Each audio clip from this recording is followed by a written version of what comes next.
반갑습니다. 안녕하세요. 네. 아직 절차가 마쳐지지 않아서 오늘 선언식은 아니지만 그동안 정성으로 준비하신 향림 공동체 생태정의 선언문을 선보일 수 있게 되어서 매우 기쁘게 생각합니다. 우리 공동 선언문은 우리 앞에 빈 의자가 있다라는 말로 시작됩니다. 보통 선언문이 이제 으쌰으쌰 하는 그런 선언문인데 굉장히 문학적인 표현으로 시작합니다. 이 빈 의자라는 것은 누군가가 앉을 수 있도록 비워둔 자리입니다. 그런데 그 의자는 가난한 사람, 병든 사람, 나이가 어린 사람, 아직 태어나지 않은 사람, 인간 너머의 존재, 그리고 목소리 없는 사람, 목소리 없는 존재들을 위한 자리입니다. 그리고 그것이 바로 생태정의라고 하여 생태의 문제를 정의와 연결시키고 있습니다.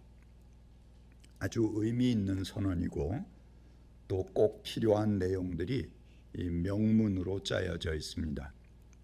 그동안 수고하신 생태정의 TF팀들 수고 많으셨습니다. 감사를 드립니다. 2013년도에 우리나라 부산에서 WCC 세계교회협의회 제10차 세계대회가 있었습니다. 생명이라는 주제로 열렸는데요. 그동안 WCC 선교 개념에서 강조하던 정의와 평화를 넘어서서 모든 피조물, 생명, 우주 자체로 하나님의 선교가 확대되는 그런 계기였습니다. 여기서는 인간의 죄의 용서와 인간 구원이라고 하는 전통적인 구원관을 넘어갑니다. 모든 생명, 모든 피조물의 번성을 선교에 포함하고 있습니다. 그리고 이 생명의 선교, 생명의 구원의 문제는 단순히 번성과 축복에만 있지 않습니다. 이것은 생명을 유린하고 파괴하는 세력들에 대항하고 그것을 변혁시키는 일을 포함합니다. 이 일은 피조물의 해방과 관련됩니다. 이제 선교는 우주적인 차원, 전 생명의 차원의 해방, 구원으로 확대되어집니다. 이 문서는 선교를 생명의 잔치라고 합니다. 선교는 하나님 나라의 잔치에 초대하는 것입니다.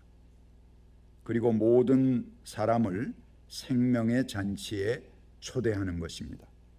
여기서 선교의 목적은 생명의 충만함, 성령의 능력에 의한 계속적인 재창조, 온 창조 세계를 새롭게 하는 것입니다. 이것이 교회가 추구해야 할 새로운 선교 과제라는 것입니다. 교회가 단지 정해진 울타리 안의 영역이 아니듯이 온 세상에 존재하는 모든 생명들이 조화를 이루면서 서로의 생명을 위해서 가장 행복한 조건을 만들어가는 것이 우리의 새로운 목회의 영역이라는 것입니다. 우리 선언문에 나오는 인간 너머의 존재들이 우리의 새로운 목회의 영역이 되는 것입니다. 그들이 교회 안으로 들어온 것입니다. 요즘 기후위기와 관련된 국제회의에서 쟁점이 되는 것은 책임론입니다. 그동안 미국과 유럽의 선진국들 그리고 중국, 등의 나라들이 엄청난 이산화탄소를 배출했습니다. 한국도 만만치 않습니다. 그러나 이들은 세계화라는 명분 속에 공해 산업들을 이미 제3세계 국가들로 이전했습니다. 가난한 나라들은 이제라도 먹고 살겠다면 이 공해 산업을 받아들여야 되겠다 이렇게 하고 그 공해 물질의 발생을 무릅쓰고라도 그 산업을 받아들였습니다. 물건들은 제3세계에서 생산하고 쓰기는 전 지구가 나눠 쓰는 세계화가 이루어졌습니다. 그런데 지금은 앞으로의 기후 문제를 책임지기 위해서 탄소세를 도입하고 무역의 제재를 가하겠다라고 합니다. 이는 미래의 탄소를 발생시킬 국가들에게 책임을 떠넘기는 행위입니다. 반면 가난한 나라들은 그동안 발생시킨 놈들이 책임져라 하는 공방이 이루어지고 있습니다. 우리 인간은 추상화하고 사유할 수 있는 능력을 가졌습니다. 이미 호모사피엔스, 우리 현생 인류죠. 이게 20만 년 전부터 나타난 그런 인류인데 그 이전에 약 70만 년 전의 인류인 네안데르탈인 또 하이델베르크인 그들의 무덤에서 그가 생전에 쓰던 물건들이 함께 매장된 것이 발견되었습니다. 이것은 일찌감치 인류가 죽음 이후의 세계를 생각하고 삶을 넘어서서 추상화하는 능력을 가지게 되었다는 것을 뜻합니다. 또한 오래전 인류의 화석 중에 다리뼈가 골절된 사람의 뼈가 접합된 화석이 발견되었습니다. 여러분, 동물의 세계에서는 다리가 골절되면 바로 사망입니다. 그 무리 가운데서 버려지는 것이죠. 그러나 그 뼈가 접합될 화석이 발견되었다는 것은 그 뼈가 접합되도록까지 생존할 수 있도록 누군가 옆에서 도와주고 돌보아 주었다는 것을 의미합니다. 인간이 지금 당장의 불편을 넘어서서 그것을 뛰어넘을 수 있는 능력, 이 추상화할 수 있는 능력입니다. 이 능력은 하나님께서 인간에게 주신 복입니다. 이것은 나의 입장을 넘어서서 남의 아픔을 살피고 서로를 위하라고 주신 능력입니다. 원래 긍휼히 여기는 것은 하나님의 본성입니다. 그런데 이것이 나의 경험을 넘어서서 또 인간 너머의 존재들과 소통하고 그들을 돌보라고 주신 능력, 이게 얼마나 놀라운 축복이겠습니까? 호모사피엔스는 덩치는 작습니다. 그러나 인간보다 훨씬 큰 맘모스라든가 매우 강력한 짐승들을 물리치고 지구의 최강자가 되었습니다. 그것은 서로 협동하는 능력 때문에 가능했습니다. 나를 넘어서 서로 협력할 수 있다는 것, 이것은 지금 당장의 불편을 감수하며 보이지 않는 미래를 위해서 현재의 불편을 넘어설 수 있는 추상화하는 능력에서부터 나옵니다. 호모사피엔스는 민주, 정의, 평화, 생태, 이런 추상적인 가치들을 현실로 만들어내고 제도화했습니다. 여러분, 광화문 광장에 10만, 100만이 모여도 아주 질서정연하게 몇 시간 후에는 싹 흩어지고 쓰레기 하나 남지 않게 정리해 나가는 걸 우리가 촛불에서 경험했습니다. 그런데 동물을 그만큼의 숫자로 광화문에 모아놨다고 합시다. 물론 동물들이 자발적으로 그 100만이 모일 이유가 없죠. 그렇지만 모아놨다고 합시다. 그러면은 난장판이 될 것입니다. 통제 불가능합니다. 그러나 인간은 추상적인 가치 실현을 위해서 이런 일들을 계속 반복하고 할 수 있는 능력을 가졌습니다. 민주, 평화, 통일, 생명, 이런 것을 위해서 그렇게 할 수 있는 제도를 만들었다는 것입니다. 이 능력은 오늘 불가능해 보이는 지구 생태의 문제도 해결할 수 있는 가능성이기도 합니다. 이것이 마지막 남은 우리들의 희망이고 오늘 우리가 생태 정의 선언을 하는 이유입니다.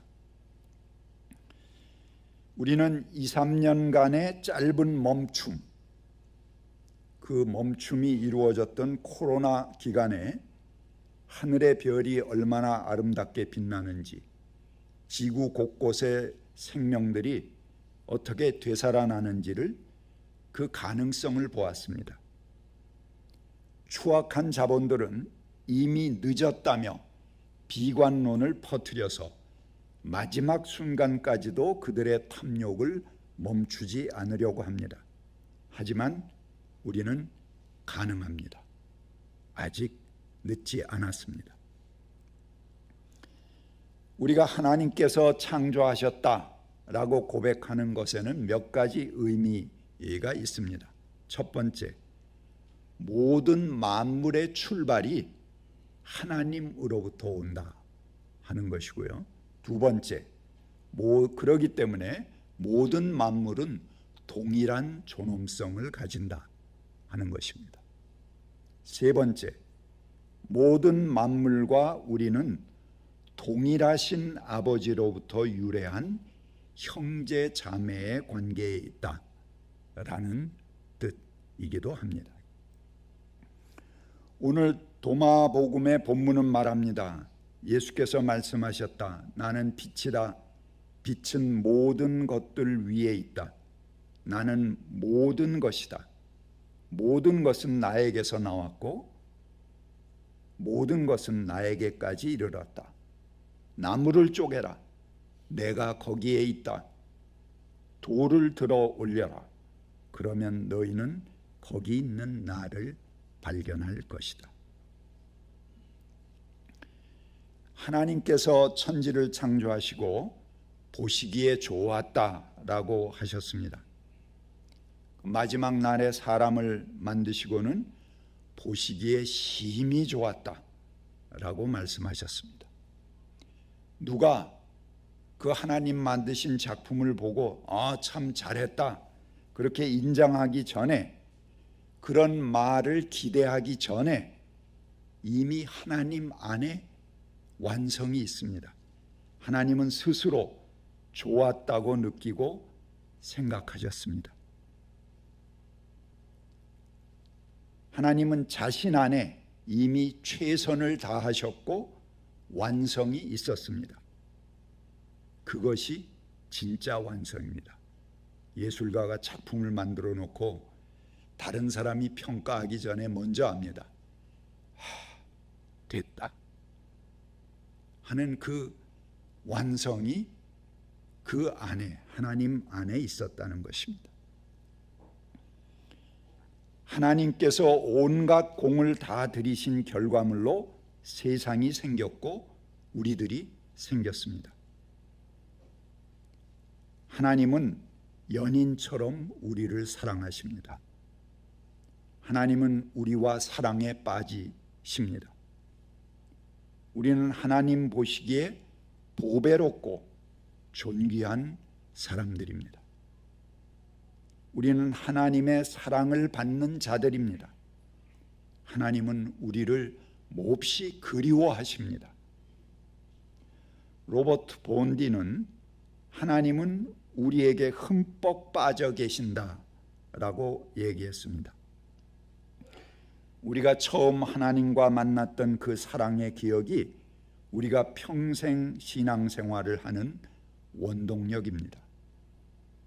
하나님은 우리가 냉철한 비판자로 있기보다는 하나님의 사랑받는 자로서 사랑의 관계 속에 있기를 갈망하십니다.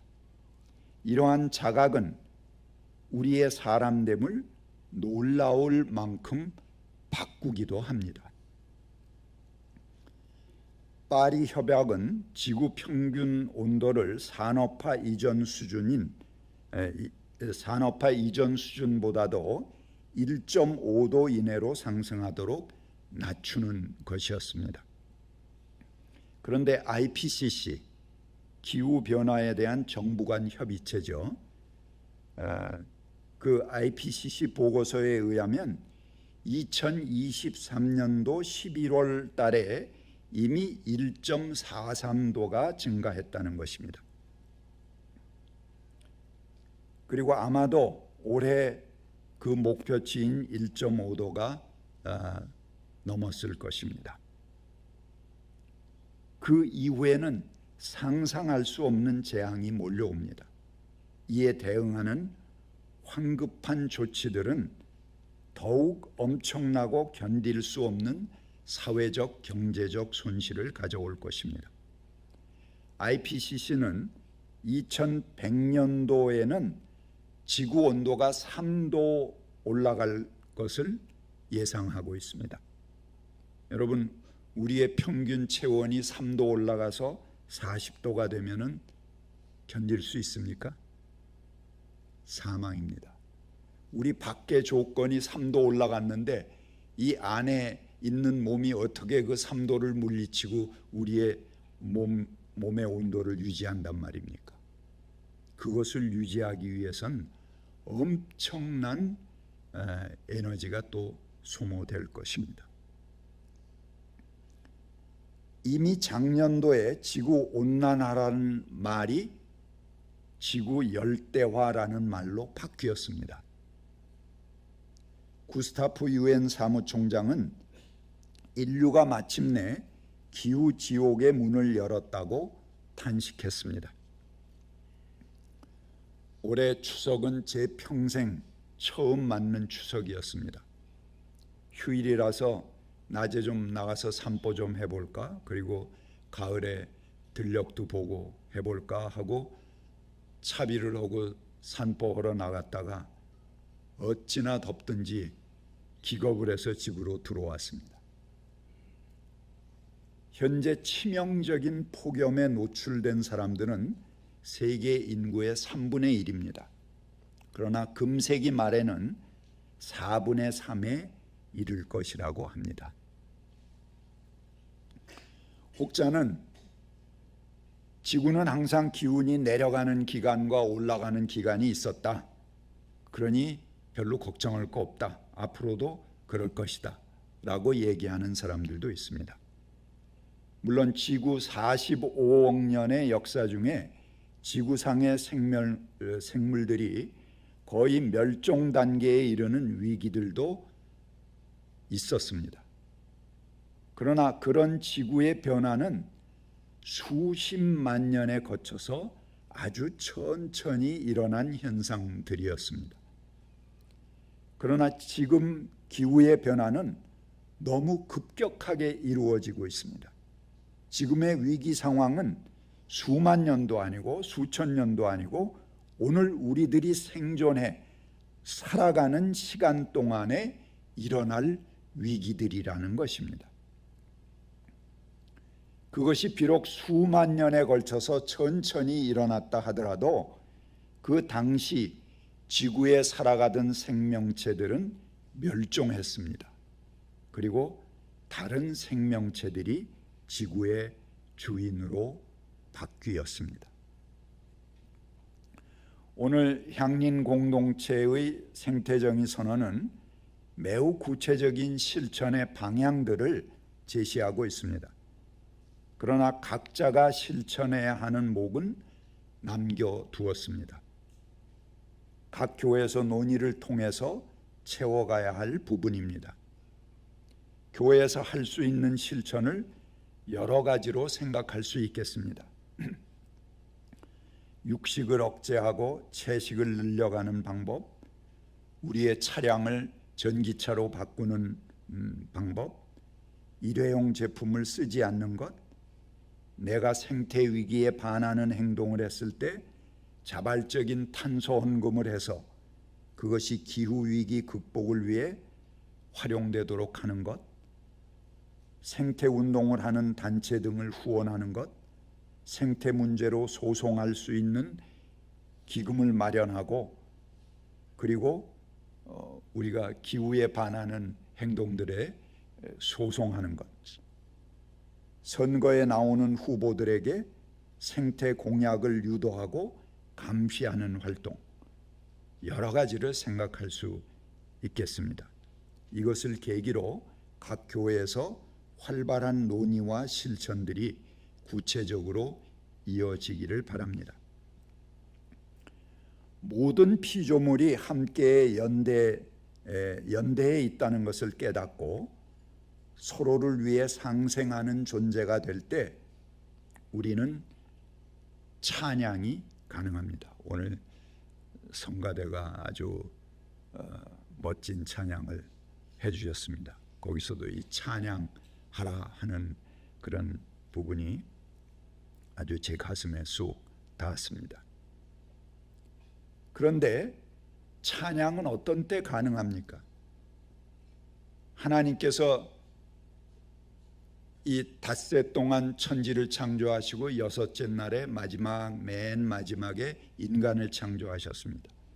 근데 이 마지막에 창조하신 인간이 창조의 섭리를 거스르고 피조물들을 파헤치고 쑥대밭을 만들고 심지어 먼저 창조한 생명들을 앗아간다면 이는 하나님을 회방하는 행위입니다. 그러면은 일곱째 날에 하나님이 안식하실 수 있습니까? 이 마지막 만들어 놓은 놈들이 세상을 쑥대밭 만들고 있는데 하나님이 편안하게 안식이 가능하십니까? 일의 날에 하나님께서 안식하신다는 것은 최고의 평화와 안정을 뜻하는 것입니다. 유태인들이 그렇게 강조하고 철칙으로 여기는 안식은 우주 만물이 평화를 누릴 때, 우주 만물이 하나님의 조화 가운데 있을 때 가능한 것입니다. 그 조화로움이 아름다움이고 하나님을 향한 찬미입니다. 찬미야말로 우주의 발생부터 계속 존재해 오는 원리입니다. 그것은 전체가 부분들에 의해서 권리를 강탈하는 것을 거부하며 찬미하는 권세들의 배반을 고쳐주는 치유 행위이기도 합니다. 같이 묵상하시겠습니다.